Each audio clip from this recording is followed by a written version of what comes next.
सर्वसंग परित्याग केलेल्या एक साधू तीर्थयात्रा करत गावोगावी हिंडत होता।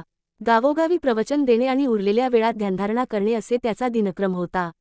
एकदा एका खेड्या गावात गेल्यावर त्याला एक सुंदर शेत दिसले। शेतातील कसदार आणि डोलदार पीक पाहून त्याला राहावलं नाही। तो शेतकऱ्याचे कौतुक करावे म्हणून त्याच्या शेतातल्या झोपडीत जवळ केला आणि त्यांनी शेतकऱ्यास हाक मारली। शेतकरी बाहेर आला। साधू महाराजांचे भक्तिभावाने स्वागत करून त्यांच्या भोजनाची व्यवस्था केली। साधू महाराजांनी त्यांच्या शेतीचे खूप कौतुक केले। त्याच्या पाठीवर शाबासकीची थाप दिली आणि म्हणाले, अरे देवाने तुझ्या कष्टाचे एवढे फळ दिले आहे, तेव्हा काम करताना तू त्याचे नामस्मरण करीत जा।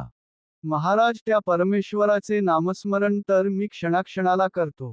त्या दयाळू देवाधिदेवाचे माझ्यावर अनंत उपकार आहेत। त्याच्याच कृपेने ही रोपे क्षणोक्षणी वाढत आहेत। त्यातून मला भरभरून पिकंही मिळतं आहे, हे मी कसं विसरेन? ही शेती फक्त देवाच्या ताब्यात होती, तेव्हा तुम्ही पाहायला हवी होती।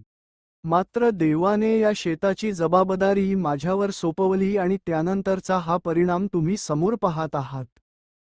तात्पर्य: देवाच्या कृपेबरोबर मानवी प्रयत्नांची जोड असेल तरच यश मिळते। धन्यवाद। बोधकथा आवडली असेल तर चॅनलला सबस्क्राईब करा आणि व्हिडिओला लाईक करा।